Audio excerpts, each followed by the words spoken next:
국내 유일의 아시아 전문 팟캐스트 아시아팟.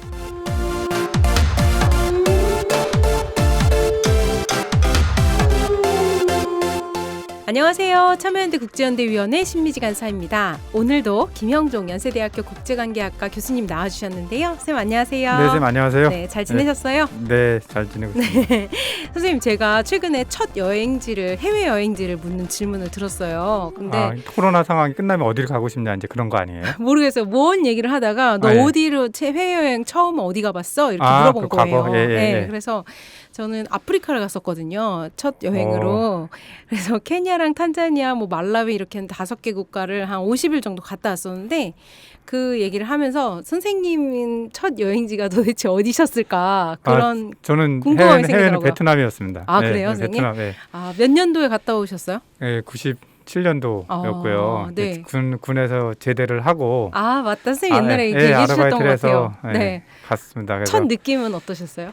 그 베트남 가고 싶었던 나라예요. 그래서 물론 이제 그때는 뭔가 좀 어려울 때 아니에요, 선생님? 막 나가기가 좀 어렵고. 그렇죠. 이제 그때만 하더라도 이제 뭐라 그럴까 나가려면 남자들 같은 그쵸. 경우는 신고도 하고 나가고 그런 상황이었고 네네네. 근데 그러면 근데 제한은 그게 없었어요. 네. 그 베트남 내부에서도 이제 한참 외국인들이 많이 오기 시작할 그런 때였고 네. 나름의 이제 역사 의식 이런 걸 가지고 갔었는데 굉장히 그것 떠나서 이제 굉장히 매력적이더라고요. 이제 동남아가 주는 그 푸근함, 그런 것들. 그때만 해도 이제 베트남이 많이 경제 발전 이런 게 막 시작 단계였고 해서 그렇죠. 나중에 한 10여 년 후에 가보니까 굉장히 그 느낌이 좀 많이 달라졌는 다른 나라가 되어 그런 느낌이 있었죠. 네, 아니 저도 아프리카를 처음 딱 그 공항에서 내려가지고 봤을 때 진짜로 그냥 책에 나온 말처럼 내가 한순간 점이 되는 듯한 느낌? 너무 크잖아요, 거기는. 그러니까 나의 위치를 알게 됐달까? 네. 그런 생각이 들었습니다.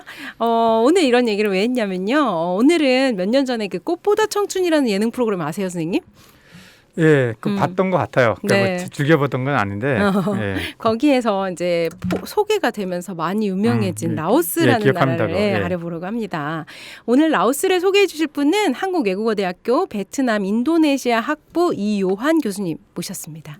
안녕하세요, 교수님. 네, 안녕하세요. 반갑습니다. 네. 안녕하십니까. 네, 반갑습니다. 선생님 짧은 소개랑 인사 좀 부탁드릴게요. 네, 저는 지금 한국외대에서 동남아나 이제 또 메콩 지역을 이제 연구하고 있고 강의하고 있고 또 이제 사이버외대, 연세대학교 이런 데서 지금 현재 강의를 하고 있습니다. 네. 선생님, 근데 이 학과 이름에는 라오스는 없네요. 네, 학과 지금 이제 국내 대학에서 라오스를 전공하고 있는 학과는 없고요. 지금 태국어과가 이제 그 주변에 있는 그런 캄보디아라든지 라오스라든지 이런 곳의 언어라든가 또 지역학 관련 과목을 개설하고 있어서 거기에서 제가 좀 강의를 하고 있습니다. 네, 선생님 그 라오스 수파누봉 대학교 국제경영학과 교수로도 재직하셨던 걸로 제가 알고 있는데요. 네. 그럼 라오스에 계시면서 그 학교에 있으셨던 거예요? 거기 이제 수파누봉 대학에 가게 된 계기는요. 네. 제가 이제 원래는 그 대전에 있는 우송대학교라고 있습니다.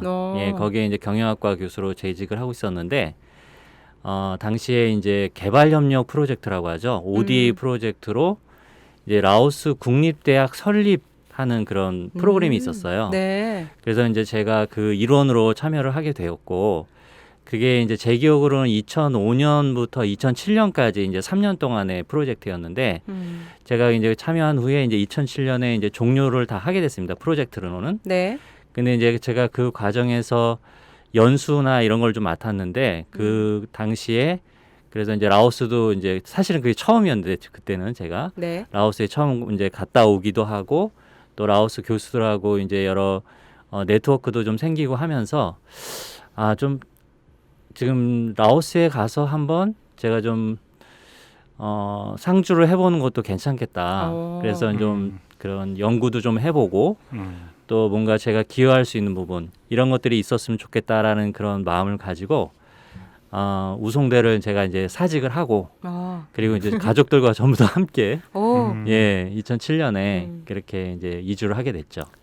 그러면 선생님이 뭐 라오스를 원래 알고 계셨다가 그런 건 아니셨던 예, 거네요. 전혀 아니었어요. 예, 그게 처음 계기가 됐는데 지금까지 그 인연이 이어지고 있습니다. 약간 굉장히 운명 독특한, 같은. 네, 정말 운명 같은 사례인 것 같아요. 네. 개발협력으로 그 대학을 지어주는 그쵸. 일에 관여하셨다가 지어주고 나니까 운영 해야 직접 되겠다. 가르치는 것도 직접 참여하신 그런 경우잖아요. 그러니까 예. 그리고 혼자 가신 것도 아니고 가족들, 가족을 모두 데리고 가셨어요. 아까 잠깐 들었는데 거기서 홈스쿨링을 또 하셨대요. 예, 예. 학교를 하기야 그렇겠네요, 선생님. 네, 지금 현지 이제 그 학교 수준이 이제 좀 다녀보려고 했는데 네. 좀 부족한 부분도 있었고 그리고 그렇죠. 제가 갔던 곳이 이제 루앙프라방인데 네. 비엔티안이 수도거든요. 네. 그래서 네. 수도만 해도 뭐 이제 국제 학교라든지 이런 인프라가 되어 있는데 음. 루앙프라방은 이제 그런 것도 전혀 없고 해서 그냥 저희가 그냥 부모들이 그냥 아이들을 가르치는 것으로 그렇게 좀 지낸 바 있습니다. 당시에 가족분들은 뭐 이렇게 예. 불만이나 이런 건 없으셨나요? 아니면 좋다 그러셨나요? 사실은 좀 의외라고 할 수 있는 게 사실 저보다 제 이제 아내가 훨씬 더 좀 적극적이었어가지고 네 그렇게 좀 저도 같이 이제 더 용기를 얻고 그렇게 가게 됐습니다. 네. 너무 좋으셨을 것 같아요. 그러면 그 수파누봉 대학교 자체가 한국 ODA로 지어진 학교라는 말씀이신 거죠? 지어진 건 아니고요. 사실은 네. 이제 2003년에 그러니까 라오스 안에 대학교가 그렇게 많지 않습니다. 그래서 이제 이 수파누봉 대학이 2003년에 북부 거점 대학이라고 그래가지고 네. 8개 지방의 그 인재들을 모아서 이제 대학 교육을 하는 곳이에요. 네. 그래서 이제 제가 이제 그 당시에 그 구 캠퍼스라고 하죠.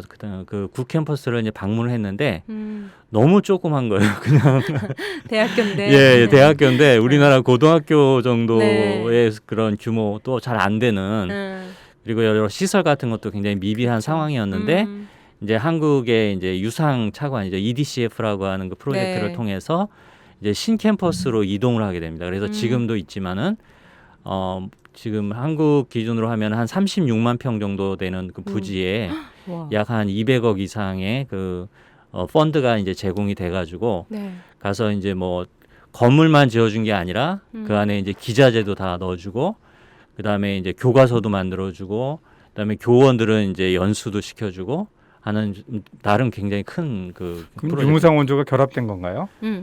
그래서 그 네. 자체로는 유상이었고요. 예. 그게 이제 2007년에 이제 마쳤는데 그 이후에 사실 이제 좀 제가 그 현장에 있었던 이유 중에 하나가 뭐였냐면 그 한 3년 정도의 프로젝트로 이제 대학이 이제 아까도 이제 김 교수님께서 말씀하셨지만 대학이라는 게 딱 지어준다고 해서 바로 운영이 되는 게 아니라 그 안에 이제 소프트웨어라든지 여러 이제 그 매니징을 해야 되는 그런 역량들이 좀 필요한데 그거를 이제 뭐 국가적으로 해주면 좋지만 이제 그러기가 어려운 상황이었고 그래서 저는 이제 개인적으로 그러면 제 역량이 많지는 않지만 제가 할 수 있는 그 학과 내에서는 좀 기여를 해야 되겠다 하고 이제 제가 남게 된 거예요.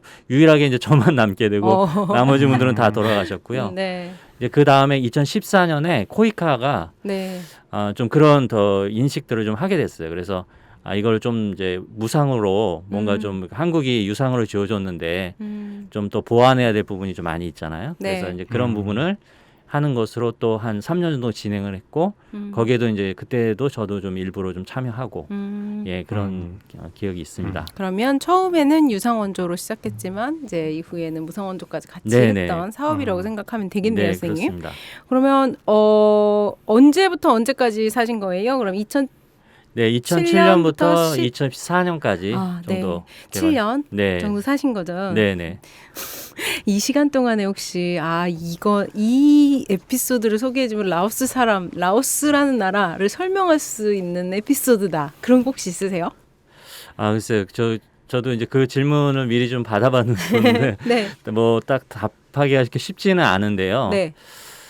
그러니까 저는 이제 그 전에는 이렇게 라오스 지역 연구를 한 게 아니라 제 이제 박사과정이나 이런 논문에서 사실 이제 아세안 전체를 다 공부를 했었고 이게 개별 국가에 대한 관심은 좀 없었어요. 근데 이제 그래서 이제 아세안을 전체적으로 좀 돌아보고 그랬는데 이제 다른 국가들을 좀 방문해 보고 또 이제 라오스도 좀 방문을 하면서 좀 느꼈던 거는 뭐냐면 저는 지금도 이 아세안 국가 중에서 그래도 저한테는 가장 이렇게 볼까 호감이 가고 그다음에 굉장히 그 인상이 좋은 그런 국가로 좀 남아 있거든요. 라오스가요. 예, 그러니까 네. 특히 라오스 사람들이 참 좋은 것 같아요.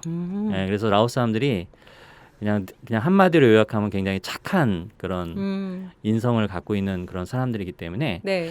그러니까 사실 저같이 이제 외국인들이 이제 그곳에 살게 되면은 네. 아무래도 전 이방인이고 그렇기 때문에 좀 긴장을 할 수도 있고 네. 또 이제 그럴 수도 있는데, 라오스에서 사는 동안에는 사실 그런 긴장감이 거의 없었다라고 말씀드릴 수 있을 정도로 굉장히 친절하고 또 온순한 그런, 그래서 그냥 친구처럼 그렇게 가족처럼 이렇게 지내는데 네. 아무런 어려움이 없었거든요. 그래서 네. 굉장히 저는 좋은 그런 이미지로 지금 현재까지 남아 있습니다. 역시 사람한테 감동받아야 사람은 거기서 할 수 있는 것 같다는 생각이 네, 들어요. 네, 네. 그렇죠. 물론 장소도 저도 중요하지만. 라오스도 한번 가봤는데 네. 그 지금 말씀하신 그런 느낌을 받았던 것 같아요. 받으셨어요? 저도. 근데 다만 이제 염려되는 거는 네. 이제 수도다 보니까 그때 한참 이제 꽃보다 청춘. 그거 하고 나서 네. 한국 분들이 엄청 많이 올 네. 때였거든요. 좀 변할 수도 있겠다. 염려가 많이 되더라고요. 변할 수 있겠다. 예. 아니 그러니까 저는 그동안 많이 알려지지 않았던 이 라오스가 한 10년 사이에 막 확 알려졌잖아요. 방송도 뭐 꽃보다 청춘뿐만 아니라 그 전 이후로도 많았는데 2018년에 라오스를 저도 갔다 왔어요. 그랬는데 네네. 방비행이랑 블루라군 이런 데를 갔는데 술집이랑 한국 사람이 너무 많은 거예요. 그래서 블루라군에서는 하도 한국 사람들이 말을 크게 서로 불러대고 말을 해갖고 여기가 한국인지, 지금 블루라군인지 안양요원인지 예. 모르겠는 느낌 있잖아요. 그런 느낌으로 왔거든요. 근데 이제 이 2014년 그러니까 한 근 10년 동안 라오스에 대한 한국의 관심이 높아지게 된 어떤 계기 같은 게 있을까요, 선생님? 예, 저도 이제 당시 2014년으로 기억을 하는데, 네. 그 꽃보다 청춘이 사실은 이제 굉장히 큰 역할을 했던 것 같아요. 그러니까 그 전에는 사실 라오스가 한국 사람들한테 잘 알려지기가 어려웠던 것이, 네. 이게 이제 1975년까지 이제 공산국가, 아니 1990년대 초까지 공산국가로 머물러 있었기 때문에 우리랑 교류를 할 수가 없었고, 네. 또 경제적으로도 굉장히 큰 나라가 아니다 보니까 우리랑 무역이나 투자도 별로 없었고, 네. 또 이제 내륙 국가예요. 여기가 이제 바다 건너 내륙 국가이다 보니까 또 이제 어떻게 보면은 교통이라든지 또 이런 이동이라든지 이런 부분에서도 좀 한계가 있는 거죠. 네. 그래서 잘 알려지지 않았던 어떻게 보면 좀 감추어졌던 국가거든요. 그래서 저도 제가 이제 거주할 때 이제 저희는 루앙프라방을 갈 때 이제 직항이 없기 때문에 이제 하노이를 경유해서 이렇게 가게 되는데 서울에서 이제 비행기를 타고 하노이까지 갈 동안에는 한국 분들이 굉장히 많은 거예요. 근데 이제 하노이에서 루앙프라방 들어갈 때는 이제 우리 가족만 딱 남더라고요. 한국 사람들이. 네. 나머지는 다 서양 사람들이거나 아니면 맞아요. 라오스 사람들이는. 근데 그랬는데 이 꽃보다 청춘이 나온 그 방송에 나온 이후에는 이게 굉장히 많이 유명해져가지고 네.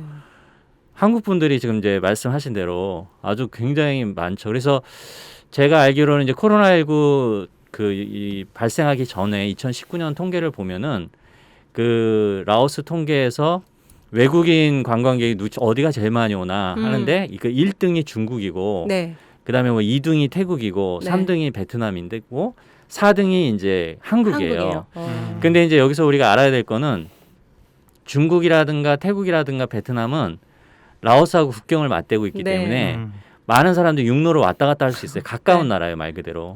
근데 한국은 정말 멀리 여기서부터 그렇죠. 뭐 일부러 오는 거네요. 예, 그렇게 하는 거기 비행기 때문에 타고. 예, 인근 국가를 제외하고는 1위네요. 예, 접경 국가를 제외하고는 사실상 일위. 사실상 사실상 1위라고 할 일위. 수 있죠. 또 거기서 1위를 합니다, 우리가. 네, 그럴 정도로. 근데 저도 좀 생각을 해봤어요. 왜 여기에 이렇게 네. 사람들이 매료가 될까? 근데 저는 제가 라오스에 사는 동안에서 느꼈던 거는 여기에 무슨 뭐 정말 그 앙코르와트와 같은 네, 그런 정말 그쵸. 엄청난 그런 유적이 있는 것도 아니고 또 싱가포르처럼 아주 그냥 그 팬시한 그런 그 관광 인프라가 있는 것도 전혀 아닌데 네. 마치 이제 이런 느낌이 있는 것 같아요. 그러니까 좀 타임머신을 타고 몇십 년 전으로 좀 돌아가서 뭔가 우리가 조금 잃어버렸고 네. 약간 좀 추억으로 있었던 그런 느낌들을 다시 한번 이렇게 딱 가보니까 정말 좀 고요하고 또 목가적이고 네. 이제 이런 것들을 좀 즐기고자 하시는 분들도 좀 많은 것 같아요. 네. 그래서 아주 뭐 그 강렬한 그런 여행지는 아니지만은 네. 그냥 좀 사람들이 가서 편안하게 여행을 할 수 있고 네. 좀 자연을 보면서 힐링을 할 수 있는 그런 좀 그리고 또 한국은 굉장히 바쁘잖아요. 네. 아주 굉장히 바쁘게 막 돌아가는데 라오스의 별명이 뭐냐면 시간이 멈춘 나라라는 별명이 있어요. 네. 들어보신 분들도 있겠지만 네. 그래서 뭔가 그런 것들이 좀 쉬었다 갈 수 있는 그런 것이 좀 많은 분들에게 좀 매력이 아니었을까 그냥 추측을 해봅니다. 그렇죠. 말레이시아는 쉬어갈 수는 없는 나라인가요, 김영준 선생님? 뭐 시간은 상대적 개념 같아요. 그래서 네. 그 말레이시아 한국만 봤다가 말레이시아 보면 말레이시아도 이제 느리게 가는 시간 같은 걸 느꼈었거든요. 네. 근데 또 라오스 라오스가 가면은 더 느려져. 더 느려진 것 같고. 자꾸 느려지네. 네, 네, 맞아요. 너무 빨라지니까 약간 그런 곳을 찾아가는 그런 느낌도 있는 것 네. 같아요. 사람들이요. 네. 선생님 말씀 듣고 보니까 라오스가 더 궁금해지는데요. 이 라오스를 본격적으로 얘기해 주시기 전에 이 라오스라는 나라는 어떤 나라다? 한마디로 정의하신다면? 네, 그것도 역시 어려운 질문인데. 제가 다 너무 어려운 어려운 질문만. 질문. 네, 그 한마디로 요약을 하는 게 참 어려운 것 같아요. 네. 근데 이제 그냥 제가 거기서 경험했던 거는 아까도 굉장히 좀 이분들이 온순하고 착한 분이라고 이렇게 얘기를 했는데, 네. 그러니까 참 여유롭고 그리고 부담을 주지 않는 그런 분위기. 그래서 이제 예를 들면 이제 운전을 하면은 이 크락션 소리, 네. 경적 소리가 거의 나지 않아요. 네, 그래서 거의 들리지 않는데 한국은 뭐 한 5분만 운전해도 우리가 크락션 소리가 막 여기저기서 막 빵빵거리지 않습니까? 그럼요. 예, 근데 이제 거기서는 크락션 소리가 전혀 들리지 않는데 그게 뭐 체증이 없어서거나 차량이 없어서가 아니고 저도 이제 운전을 하면은 그 거기에는 이제 고유의 그 뚝뚝이가 있고 네. 뭐 이제 뭐 오토바이도 많이 다니는데 이제 운전을 하다 보면은 이제 그 뚝뚝이가 한 시속 한 30km 정도 달리거든요. 네. 그러면 제 입장에서 좀 답답하단 말이에요. 네. 근데 저뿐만 아니라 다른 분들도 다 답답할 텐데 운전하는 분들이 네. 한 분도 그 뭐 앞에 빨리 가라고 경적을 안 울리는 거예요. 네. 가끔 경적 소리가 나요. 그럼 제가 누르고 있는 거예요. 그러니까 뭐 한국 사람이나 중국 사람이나 사람이랑 한국 뭐 사람이 이런 사람들이 운전하면 빵빵 네. 소리가 나는데 거기 현지 분들은 그냥 다 이해하고 네. 다 뭐 거기에 대해서 아무 불만을 갖지 않고 그렇게 살아가는 곳이다. 네. 예, 그렇게 좀 말씀을 드리고 싶네요. 네, 뭐라 여유가 있다고 할까요, 선생님? 약간 네, 느린 아까 말씀하셨던 그 시간이 멈춘 나라 같은 느낌인가 봐요. 네, 그런 네. 느낌이 맞습니다. 네. 그분들은 시간이 멈춘 나라면 이런 표현을 안 좋아할 것 같기도 한데요. 네. 그러게요. 그럴 수 있을 것 같아요. 네. 자기들의 시간은 가고 네, 있는 네. 거예요. 맞아요, 네. 선생님. 그 선생님께서 쓰신 2012년에 쓰신 메콩강의 진주 라오스라는 책을 제가 이제 녹음을 준비하면서 사서 또 읽었거든요. 근데 이 책의 부제가 들여다보기, 이해하기, 돌아보기 이렇게 되어 있더라고요, 선생님. 네. 이 부제 자체가 어떤 나라를 알아가는 정도, 그러니까 바른 길인 것 같아요. 그래서 우선 들여다보고 이해한 다음에 또 다시 돌아봐야 되잖아요. 그래서 우선 저희 청취자들께 라오스를 들여다볼 수 있도록 그 라오스란 나라를 아주 뭐랄까 한 번에 알 수 있는 큰 그림으로 알 수 있는 소개 한번 부탁드릴게요. 네, 그래서 이거 뭐 그냥 개관 정도를 제가 그렇죠. 좀 말씀을 드려야 될 것 개관을 되게 같은데. 어렵게 말했죠, 제가. 그래서 이제 사실은 이제 이 책을 제가 쓰게 된 계기는 그 한국에 이제 그 라오스에 관련된 책이 주로 이제 여행 관련된 책들이더라고요. 그래서 이제 저는 이제 한 7년 정도 거주한 다음에 그래도 뭔가 좀 그냥 학자였기 때문에 그래도 라오스를 조금 여행서보다는 약간 깊이 있게 조금 소개하고 싶은 그런 마음이 좀 있어가지고 그리고 이제 거기에 있다 보니까 여러 또 프로젝트를 수행을 하게 됐어요. 그러니까 한국과 관련해가지고 그래서 뭐 교육도 뭐 했고 경제 프로젝트도 하고 뭐 OD 프로젝트도 하다 보니까 이게 쭉 그 분야별로 이렇게 종합이 좀 되게 되더라고요. 그래서 자연스럽게 그래서 이제 책을 쓰게 됐는데 이제 객관적으로 보면 아까 이제 말씀 드린 대로 그러니까 굉장히 존재감이 아주 강한 나라는 아닌 것 같아요. 왜냐하면 인구도 이제 한 700만 정도 되는데 이 700만이라는 인구는 이제 우리 김영준 교수님께서도 뭐 동남아 다 상황 파악하고 계시지만 아주 인구가 굉장히 작은 나라에 그쵸. 속하거든요. 동남아의 동남아에서는 나라들은 상당히 작은 나라에 속하고 인구 밀도도 동남아에서 가장 낮은 나라예요. 가장 그러니까 인구 밀도도 희박한 그런 나라고 사실 나라는 작지 않거든요. 네. 나라는 한 23만 평방킬로미터니까 남북한 합친 거하고 거의 그보다 조금 더 큰 네. 그런 국가라고 이렇게 보시면 되겠고요. 그다음에 이제 아까 말씀드린 대로 바다가 없는 국가 네. 뭐 이런 것도 있고 그다음에 민족적으로 보면은 이제 그 크게 세 가지 민족이 있어요. 그래서 라오 룸이 있고 네. 라오 텅이 있고 라오 숭이 있는데 이게 네. 라오라는 거는 이제 사람이라는 뜻이고요. 그다음에 이제 룸이라고 하는 것은 낮은 지대에 사는 사람. 네. 그다음에 텅은 이제 중간 지대에 사는 사람. 네. 그다음에 숭이라고 하는 건 이제 높은 지대에 사는 사람이에요. 네. 그래서 이제 라오 룸이 이제 평지에 산다는 거는 이제 그만큼 그 가장 좋은 곳에 산다는 얘기죠. 평야를 이렇게 네. 기반으로 사니까 여기가 이제 한 60% 정도 되는 그런 이제 지배 종족이라고 보시면 되겠고 라오 텅은 한 30% 정도 되는데 여기를 이제 보통 이제 여러 종족이 있습니다만은 그 중에 이제 끄무족이라고 이렇게 불리는 게 이제 주요 종족입니다. 라오 텅 안에서는. 근데 그 끄무가 이 크메르, 크메르에서 나온 말이에요. 그래서 그쪽 캄보디아 쪽에서 예전부터 이제 캄보디아하고 그 영향을 많이 받았어요, 역사적으로. 네. 그래서 그 영향으로 인해서 오인 사람이 이제 라오텅. 그다음에 라오스는 우리가 몽족 또는 이제 흐몽족이라고 하는데 네. 여기는 말 그대로 굉장히 그 해발에서 높은 지대에 살고 있는.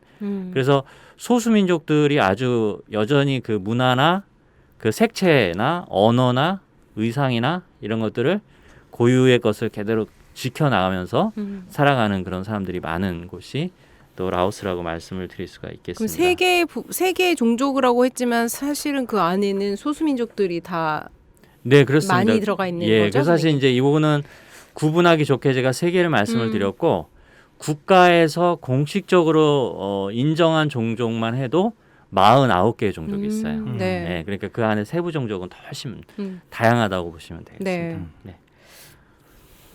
우리가 생각하는 국가 개념에서 이렇게 우린 옛날부터 이제 한 나라 모든 국민이 다 통합되어 있잖아요. 네. 예, 근데 그런 거보다는 동남아 보면 이제 고산지대 사람들은 네. 그 저지대에서 일어나는 일하고는 어느 정도 격리가 되어 있었다. 네, 그러니까 네. 지리적 격리뿐만 아니라 역사적으로도 정체성 이런 것들도 좀 다르게 형성되는 것 같습니다. 사는 곳에 따라서 네, 네. 그렇죠. 우리는 약간 전라도, 경상도 이렇게 네. 나누는데 고, 중, 하 이렇게 나눠가지고 네, 네, 삶의 패턴이나 이런 것도 많이 달랐을 것 같아요, 선생님. 많이 다릅니다. 그래서 네. 이제 아무래도 평야지대에 있는 사람들은 이제 우리가 전통적으로 잘 알고 있는 그런 벼농사라든지 네. 또는 이제 거기에는 메콩강이 흐르고 있거든요. 네. 그러니까 메콩 강변으로 이 평야지대가 많기 때문에 이제 어업에 종사하는 그런 케이스들이 많죠. 네. 그다음에 이제 대도시도 역시 다 그런 그 비엔티안이라든지 뭐 루앙프라방 이런 데도 다 이제 그 메콩강을 주변으로 하고 있기 때문에 하는데 소수민족들은 아무래도 고지대에 살고 있기 때문에 지역적으로도 보면 그 북동부 쪽 저쪽 중국에 좀 네. 가까운 또 태국에 가까운 그 지역에 좀 몰려 있고 음. 또 고산 시대를 중심으로 하고 있기 때문에 화전 농업이라든가 그렇죠. 또는 이제 요즘 들어서는 뭐 그 개간을 통한 그 고무나무 재배 고무나무. 예 그러니까 좀 뭐라 그래야 될까요 황금성 작물 뭐 네. 이런 것들을 이제 주로 또 하고 있습니다. 그렇군요. 그래서 라오스는 5개 국가하고 지금 맞닿아 있잖아요, 선생님. 네네. 그래서 이제 뭐 아예 바깥으로 나가려면 다 이 나라들을 거쳐서 가야 되는 거죠, 이 그렇죠, 사람들은요. 그렇죠. 예, 육로를 다 네. 통해서 나가야 되죠. 네.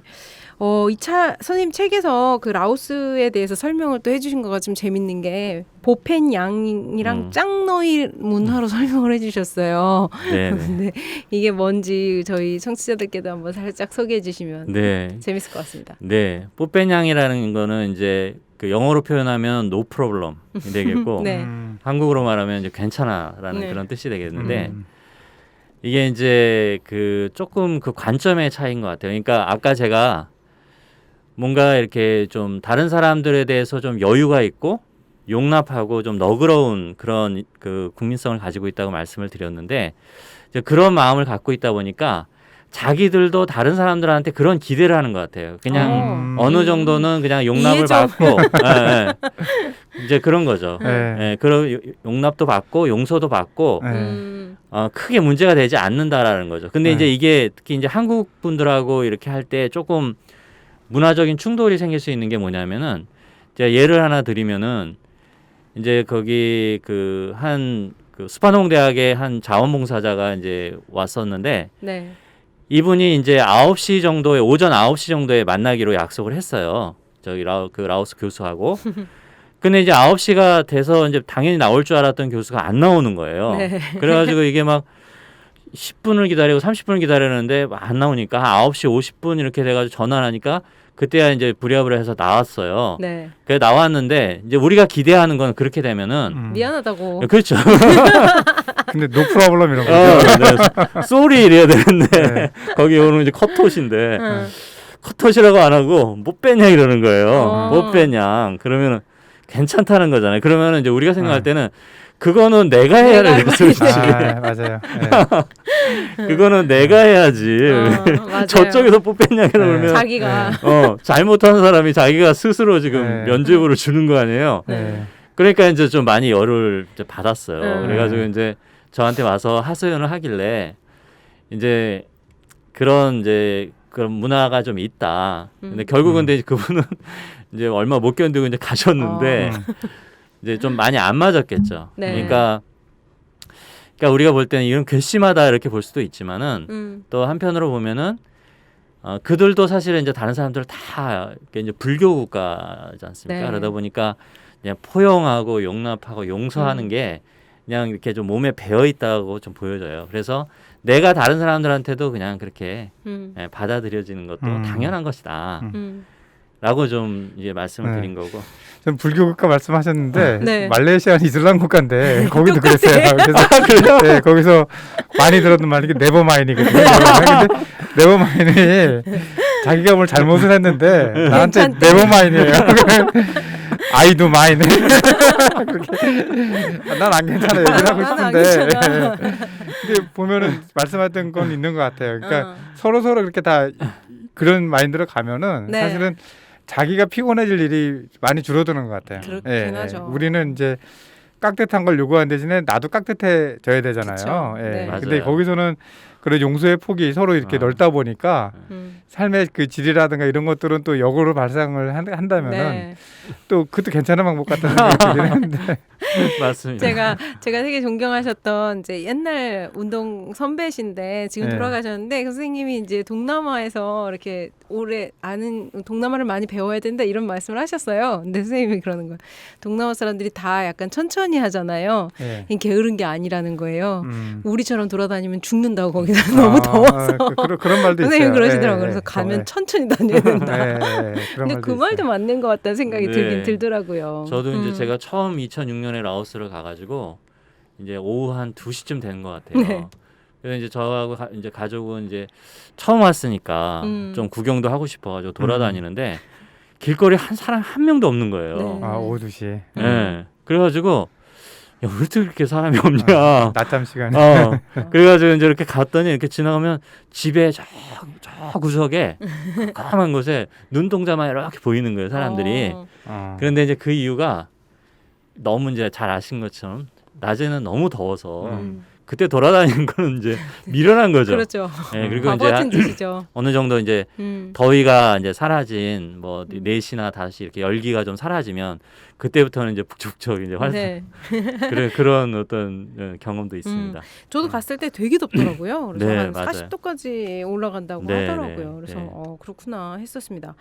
요런 참 짱노이는 그럼 뭐예요? 선생님? 짱너이도 되게 재밌는 그 네. 부분인데 Just a moment라는 그러니까 조금만 기다려라 이런 얘기인데 이건 이제 조금 아니죠. 제가 만든 말이 아니라 그 현지인이 직접 이제 제가 책에도 아마 썼던 거로 기억을 네. 하는데 그러니까 라오스 사람들이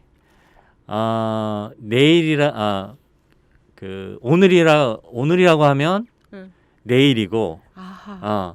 내일이라고 하면은 다음 주고 다음 주라고 하면 다음 달이고 다음 달이 된다 그러면 다 내년에 그 다음 된다는 얘기인데 네. 그러니까 예를 들면 이제 우리가 그 기숙사 지금 대학교 안에 그 이제 교수 그 기숙사가 있었습니다. 네. 그래서 교수 기숙사를 이제 저희한테 제공을 해주셔가지고 저희 이제 감사한 마음으로 살고는 있었는데 여기저기 하자가 이제 생기더라고요.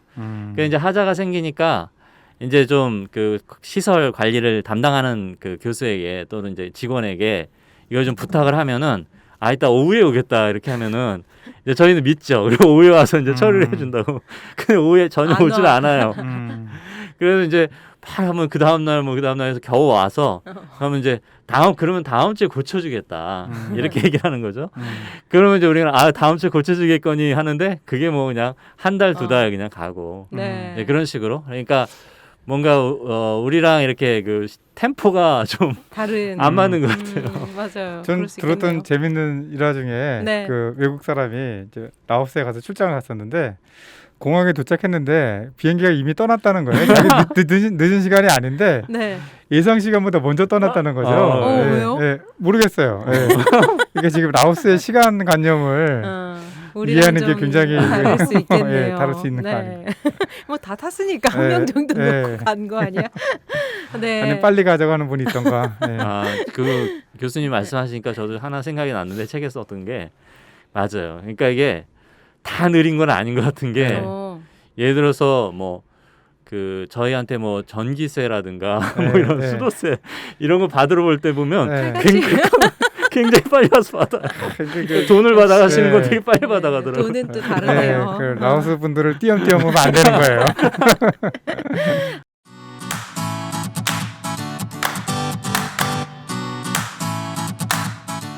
참여연대가 제작하는 책 이야기 팟캐스트 책사이다와 국내 유일의 아시아 전문 팟캐스트 아시아팟 매주 목요일에 번갈아 찾아갑니다.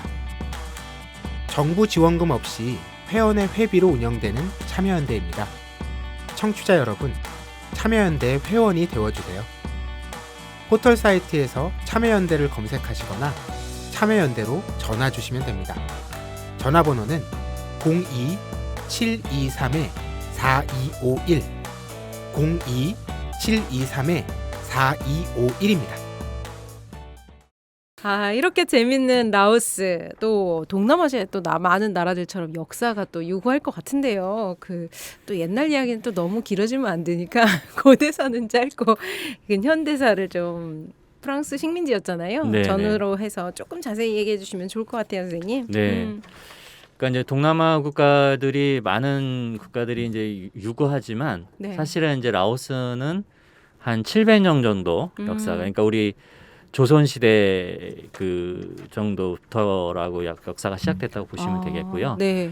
그 당시에 이제 라오스가 이제 란쌍이라는 이름으로 그게 란쌍이 뭐냐면 쌍이 이제 코끼리고 란이 이제 100만이라는 뜻이에요. 100만 마리의 코끼리. 그 당시에 아마 코끼리가 굉장히 많이 사는 정글이었단 말이에요. 그래서 이제 란쌍이라는 이름을 가지고 나라가 시작이 됐고, 근데 이제 그 주변이 좀 다 강했어요. 그래서 네. 뭐 태국도 강한 그 그쵸. 국가였고, 베트남도 강하고 미얀마도 다 라오스보단 강해서 사실은 좀 많은 침략과 이 지배를 받은 좀 아픔이 있는 그런 역사를 가지고 있었는데, 참 이 역사가 되게 아이러니한 게 뭐냐면 이 프랑스 식민 지배를 받았다고 하는 거는 우리가 보기에는 굉장히 그 힘든 시기라고 이렇게 생각이 들잖아요. 네.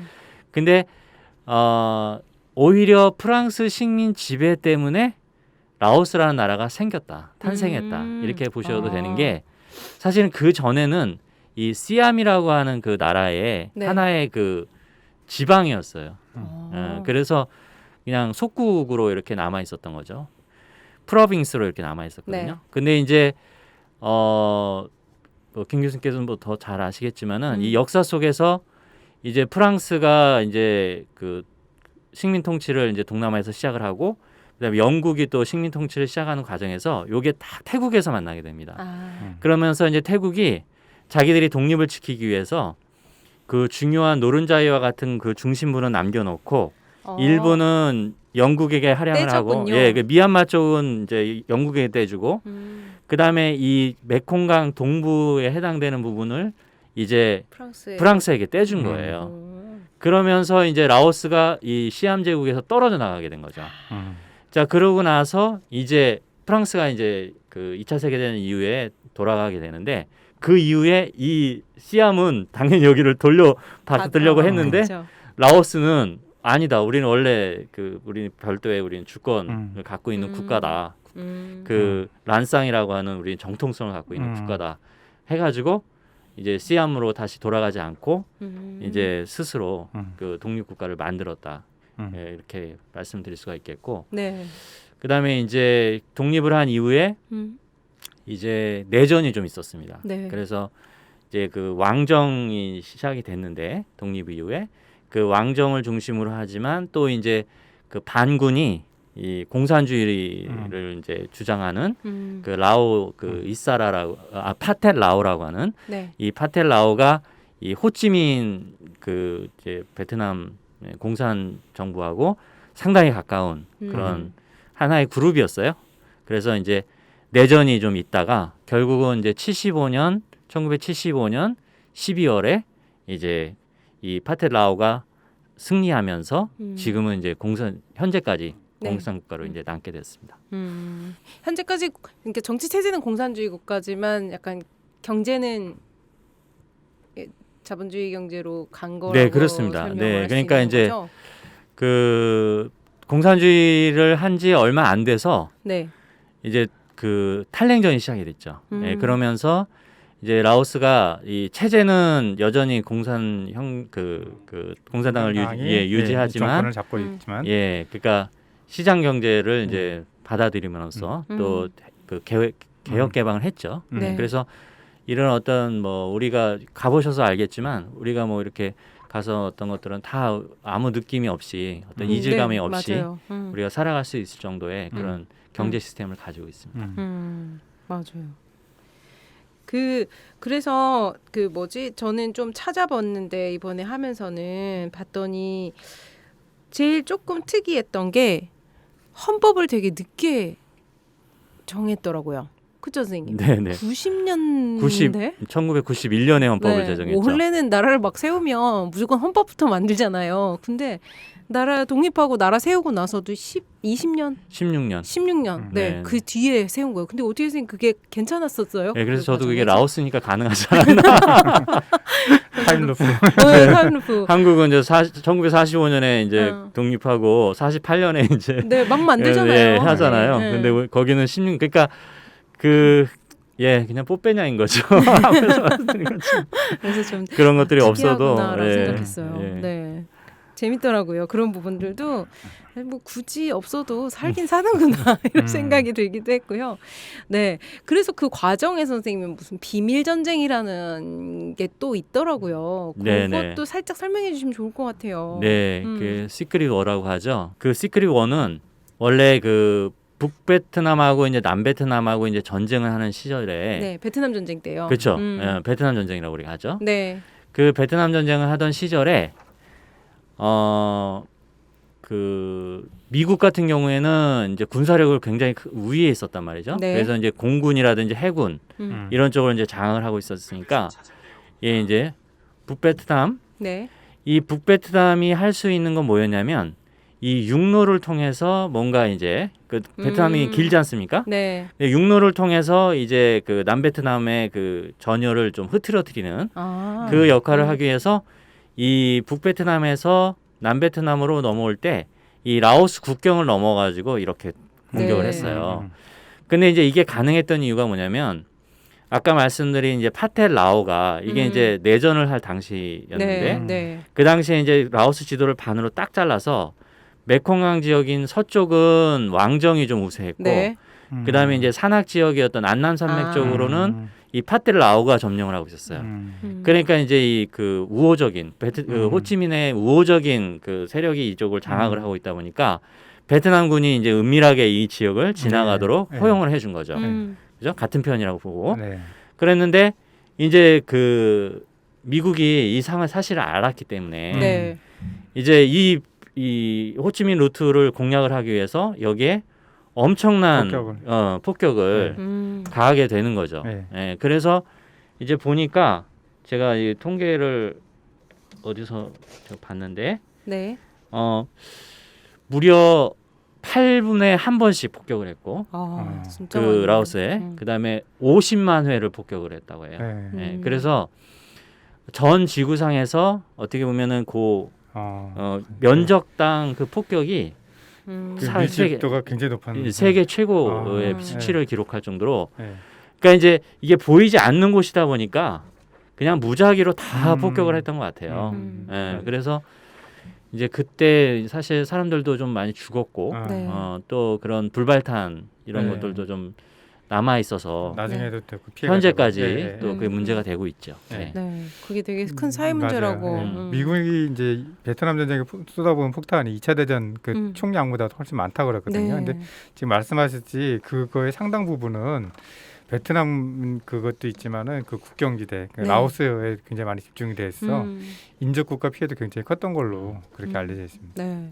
그래서 약간 그 비밀 전쟁이 된 이유는 그걸 약간 감춘 거였던 네, 거죠. 네, 자기네들이 이렇게 피해를 많이 입힌 사실을. 예, 그런 부분도 있고 또 한 가지 비밀 반쟁의 또 하나가 뭐냐면 이건 이제 별개의 얘기인데 네.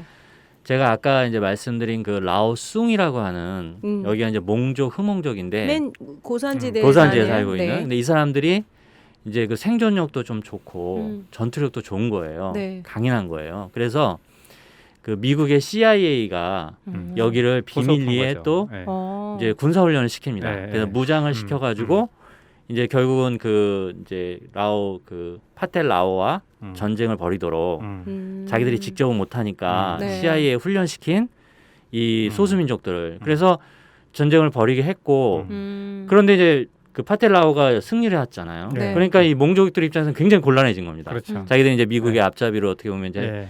이용을 당했는데 결국 자기 승리를 못했으니까 네. 그래서 이제 그 당시에 많은 그 몽족들이 네. 태국으로 피신을 하게 돼요. 그래서 맞아요. 지금도 태국에 가면은 네. 이 몽족 난민 캠프가 있어요. 아직도 맞아요. 난민 캠프 예, 있는 난민 거예요? 캠프가 아직도 있어요. 물론 이제 예전보다 규모도 줄어들었고 또 이제 지금 이제 탈냉전 들어와서는 다시 이제 복귀한 사람들도 생기곤 했지만 그 당시에 수만 명이 또 이 메콩강이 우기 때는 수위가 높지만 네. 건기 때는 우리가 그냥 넘어 다닐 수 있을 정도로 아. 이게 낮아지기 때문에 네. 탈출하기가 상대적으로 쉽습니다. 어허. 그래서 그때 당시 많은 몽족들이 이제 그 태국으로 피난을 갔었죠. 맞아요. 네. 지금 말씀하신 게 아까도 말씀드린 몽족만의 문제는 아니고요. 그러니까 네. 그 고산족들이 상당수가 이제 미국에 포섭이 됐었고 전쟁 결과에 따라서 그들이 상당 부분의 난민으로 이제 전락하는 그런 사례가 있습니다. 무서워서 도망갈 수밖에 네, 그렇죠. 없는 상황이 지금 된 거죠. 자기는 본의 아니게 반군이 된 거고 전쟁에서 진 거고 그러네요. 미군은 철수하고 그러니까 거기 있을 수가 없는 그런 그렇죠. 거죠. 예. 지금도 그럼 그러니까 다시 돌아오는 사람들은 많이 있어요, 선생님. 네, 그래서 이제 돌아오는 사람도 있고, 근데 여전히 이제 두려워서 돌아오지 못하는 사람도 있고, 그래서 태국은 이제 정부 차원에서 사실은 이제 이 난민을 데리고 있다는 게 굉장히 큰 부담이지 않습니까? 네, 그렇죠. 이제 사회적으로나 경제적으로 부담이 되기 때문에 자꾸 돌아가는 걸로 이제 이 분위기를 몰아가고 있는데 네. 이제 완전하게 좀 해결이 되지 않은 것으로 그렇게 알고 있습니다. 이것도 또 그런 문제가 생길 수 있겠네요. 역시 미국은 좀 많이 반성해야 될 것 같아요. 여기저기에서. 네, 어떤 면에서 이 라오스 역사에서 얘기 들어보니까요. 뭐 식민지 지배도 있었고 내전, 우리는 뭐 내전까 뭐 그렇죠. 우리도 국제전이었지만 내전처럼 전쟁을 하기도 했고 뭐 미국의 영향도 있고 이런 거 보니까요. 좀 비슷한 부분도 있는 것 같다는 생각이 들긴 듭니다, 선생님. 놀때 홍대 참여연대 우리가 할 수 있는 것들 지금 뭐하네 놀때 홍대 참여연대 아직도 회원가입하지 않고 뭐하네 놀때 홍대 참여연대 우리가 할 수 있는 것들 지금 뭐하네 놀때 홍대 참여연대 아직도 회원가입하지 않고 뭐하네 바로 너 바로 너 바로 너 바로 너 당신이 우리의 든든한 배후 0% 우리가 받는 정부 지원 0% 시위꾼 아냐 시민의 파수꾼 유엔이 인정하는 시민단체 파트너 행동하는 시민과 함께하는 권력 감시기구 참여연대 놀땐 홍대 참여연대 것들 지금 뭐하네 놀땐 홍대 참여연대 아직도 회원가입하지 않고 뭐하네 놀땐 홍대 참여연대 우리가 할 수 있는 것들 지금 뭐하네 놀땐 홍대 참여연대 아직도 회원가입하지 않고 뭐하네 1부는 오늘 여기까지 듣고요. 다음 시간에 이제 이어서 이야기를 들어보려고 하는데요. 1부에서는 과거 얘기를 좀 중심으로 들어봤다면 2부에서는 이제 현재의 라오스에 대해서 이야기를 알아보면 좋을 것 같습니다. 이완 교수님 2부도 기대하겠습니다. 네, 감사합니다. 네, 김영근 교수님, 이완 교수님 오늘 함께해 주셔서 감사합니다. 네, 감사합니다. 네, 아시아 TMI 라오스 1편 여기까지입니다. 2부도 많이 들어주세요.